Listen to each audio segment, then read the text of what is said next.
Olá! Nesta unidade nós nos ocuparemos com os parâmetros para a hermenêutica dos bens culturais da cultura pop. Há diversos parâmetros a serem considerados, mas nesta unidade importa destacar dois. Primeiro deles é a questão da produção. Quando a gente pensa num bem da cultura pop, um filme, um quadrinho, uma série de TV, um livro, enfim, a gente tem que considerar como esse item, esse produto foi pensado, como ele foi produzido e qual é a dinâmica que opera no pano de fundo dessa produção. Por exemplo, quando a gente vai produzir um filme ele custa muito caro mesmo. Tem alguns filmes que têm o orçamento de um município, por exemplo. Então, quando a gente vai olhar para esses produtos, a gente tem que considerar como ele foi pensado, qual é a produção, o que está implicado na produção, qual é o objetivo em relação ao público-alvo, como acontece esses agenciamentos internos que fazem com que o produto tenha essa composição final que chega a cada uma de nós. Então, quando a gente vai falar em produção, a gente tem que considerar 4 itens. Primeiro, que é o contexto interno, ou o contexto estrito, que é a dinâmica interna da produção. Quais foram os acordos que foram feitos, como o produtor pensou determinado filme, ou como surgiu a concepção daquela história em quadrinhos, né? Ou seja, qual é a dinâmica interna da indústria que está operando ali. O segundo ponto é o contexto externo, que é o contexto no qual aquela indústria se insere. Ou seja, quais são as demandas sociais daquele contexto que geram a necessidade daquele produto. Tá certo que muitas vezes a indústria é capaz, e ela faz isso muito bem, de despertar em nós a necessidade daquele produto, né? Mas, além disso, há a questão do contexto em si. Por exemplo, quando houve o atentado ao 11 de setembro e a queda das Torres Gêmeas, diversos quadrinhos que surgiram na esteira problematizaram a queda das Torres Gêmeas, né? Teve quadrinho do Homem-Aranha, quadrinho do Homem de Ferro, teve quadrinho sobre o Corpo de Bombeiros, ou seja, havia uma comoção popular, uma demanda popular que meio que evocou a necessidade daquele produto, né?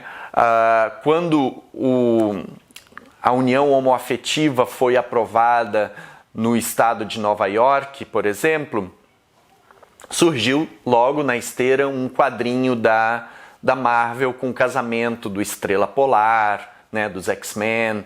Então, há um contexto que pede determinados produtos ou que evoca a necessidade de. E a indústria, que é esperta, ela capta esse contexto para produzir aquele produto que vai ser consumido, né, depois por cada uma de nós. Então, o primeiro contexto, só para retomar, é o contexto de produção interna, como funcionam os agenciamentos internos de produção.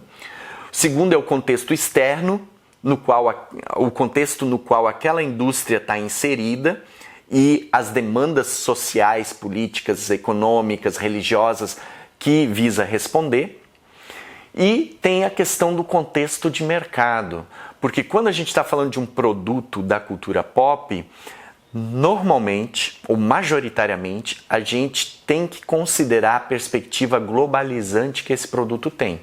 Então, apesar de até buscar responder a contextos específicos, frequentemente esse produto vai ter uma dimensão global, uma perspectiva de alcance global, uma intencionalidade global. E, para tanto, a produção ela vai usar de determinados artifícios ou estratégias de contação de história que vão buscar evitar a restrição de público-alvo. Então a gente tem que considerar essa dinâmica de mercado. Qual é a dinâmica de mercado que está sendo operada ali? E não por último, e que está relacionada a todos esses 3 elementos que eu falei antes, é a questão da intencionalidade. Toda história, todo produto da cultura pop, pensando mesmo em divertimento e pensando em contar uma história, tem uma intencionalidade. E é tarefa nossa, como pessoas pesquisadoras, estudiosos e estudiosas da cultura pop, tentar identificar qual é a intencionalidade por trás daquela mensagem. Então, por isso, o ponto da produção de um produto da cultura pop é muito importante de ser observado, nas nossas análises. O segundo parâmetro hermenêutico fundamental é a questão do conteúdo. Quando a gente fala em conteúdo, a gente está falando de produção de significados, produção de sentidos. Então, ao lançar uma história nova do Harry Potter no mercado e lidar com as afetividades, com os nossos interesses, há ali um sentido sendo produzido, E a nossa tarefa como pessoas pesquisadoras da cultura pop é buscar identificar quais são os sentidos que estão sendo articulados na produção daquele produto, mas também no consumo daquele produto, É aquela tríade que estava nas unidades anteriores, que é a produção, o meio e a mensagem e a recepção. Esses 3 elementos são, digamos assim, os que possibilitam uma visão tridimensional ao fenômeno da cultura pop.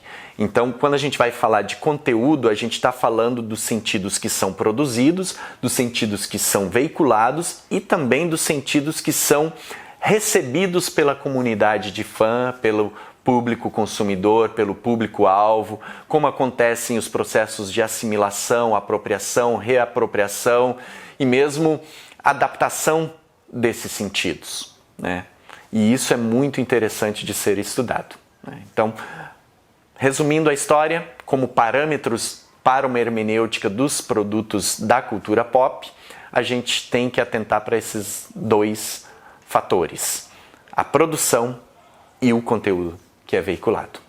Bons estudos e até a próxima!